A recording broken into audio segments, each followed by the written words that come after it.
За одоо 5 дугаар бодлого. Адил тал цилиндр гэж юу хэлдэг байх нь вэ?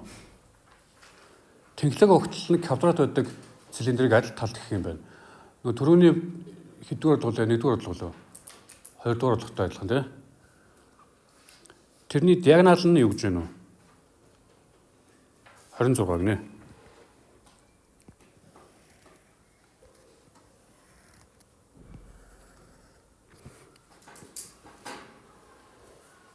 Тавын хариу гэдэг гарсан тамира. Санаар урсан. За би тэнхлэг огтлыг яг их зурдаас нь харсан гэх юм бол мэдээж энд харагдана гэсэн үг ч тийм үү, энэ харагдана.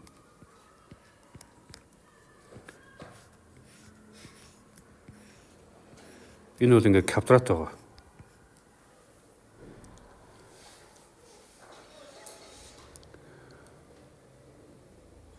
Энэний юу вэ? Диагонал нь 26 гэж байгаа байхгүй юу? 26. Тэгэхээр юу гэсэн үг вэ? За ингээд диагонал нь энэ болохоор 26-тай тэнцүү байгаа юм бол за бүгд шууд ингэчээ. Өндрийг нь x гэчээ. Бас юу вэ? Диаметр нь бас x байж таарна тийм үү? Эндээс x-ийн квадрат дээр нэмэх нь x-ийн квадрат тэнцүү хэд вэ? 26-гийн квадрат.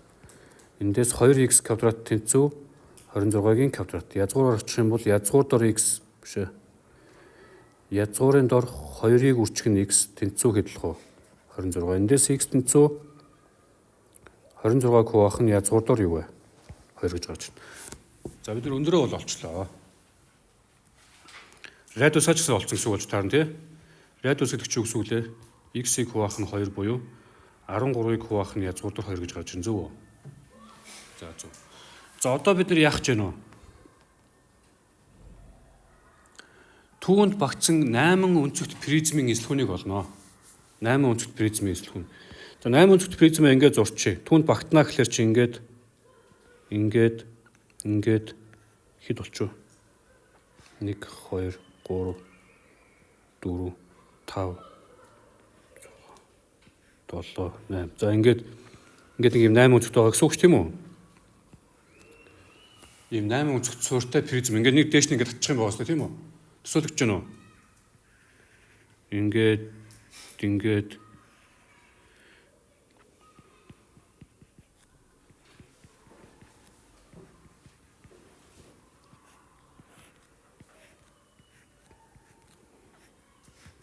тэг нэг ийм призмын эслэхүүнийг олгож байгаа. Призмын эслэхүүнийг яаж олдог вэ? Суурийн талбайг нь юугаар үржүүлэх вэ? Өндрөөр нь үржүүлнэ. Өндрийг мэдж байгаа юу? Өндрийг бид түрүүн бодоод олцсон тийм x. X ч өөрөө хаана вэ? Энд байна. 26 куб нь язгуур дор 2. Одоо бид нар яах ёстой болж таарав? Суурийн талбайг олох ёстой болж таарлаа. Суурийн талбайг нь яаж олох вэ? Одоо бид нар ингэх нь байна. За суураа зурх юм бол одоо юу ч ямар шуух юм байд юм бэ? 8 өнцөг тэгэхээр нэг иймэрхүү юм байх юм шиг. Нөө байж гэр. Энэ зурхад төстэй.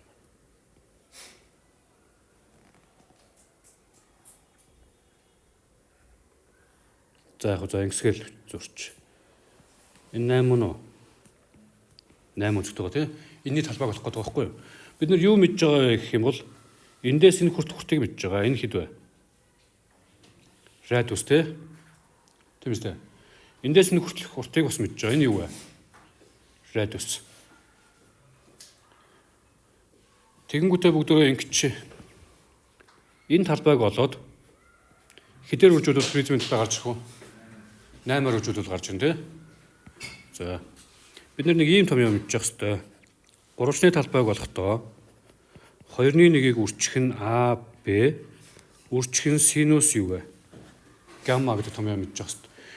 Өөрөөр хэлэх юм бол энэ талыг энэ талаар үржүүлээд тэгэнгүүтээ яах ёстой вэ? Хоорондох өнцгийнх нь синусаар үржүүлчихэн зөв үү? Тэгэхээр манай тэр жижигхний талбай чинь одоо за жижигхний талбайгаа ингээд тэмдэглэх юм бол энэ юутай тэнцэх вэ гэхээр 2-ны 1-ийг үржих нь радиус, дахиад радиус, тэг үржих нь синус хэд вэ? Энэ чинь зөв юм чинь 360 хэд тооцсон гэсэн үг? 8 тооцсон хэд гарах юм? 40 45 гарна. Энд дээр 45 градус байгаа гэсэн үг. Синус 45. За одоо тэгээ энийг цааш нь үргэлжлүүлээ л хэд вэ? 2-ны 1-ийг үржих нь радиусын эн чинь радиусын квадрат боллоо. Радиус нь өөрөө энд байна. Квадратаар шүүлэхээр хэд вэ? 13-ын квадратыг хуваах нь 2 боллоо. Зөв үү? Үржих нь синус 45 ч гэдлээ. 2-ны язгуурдаар 2. Тэгэхээр ийм боллоо. Доороо хэд болчих вэ? 8 боллоо. Дээрээ 169 язгуурдаар юу вэ? 2 боллоо. За одоо яах ёстой вэ нэг? 8-аар үржүүлнэ тийм үү? Ингээд тойроод яг энэтэй адилхан 8 гурвалж юм байж байгаа шүү дээ. 8-аар үржүүлнэ. Тэгэхээр суурийн талбай гэдэг бол 169 язгуурдаар 2 гэж гарах юм байна. Мөн үү? Энийг энд авчираа тавьлаа.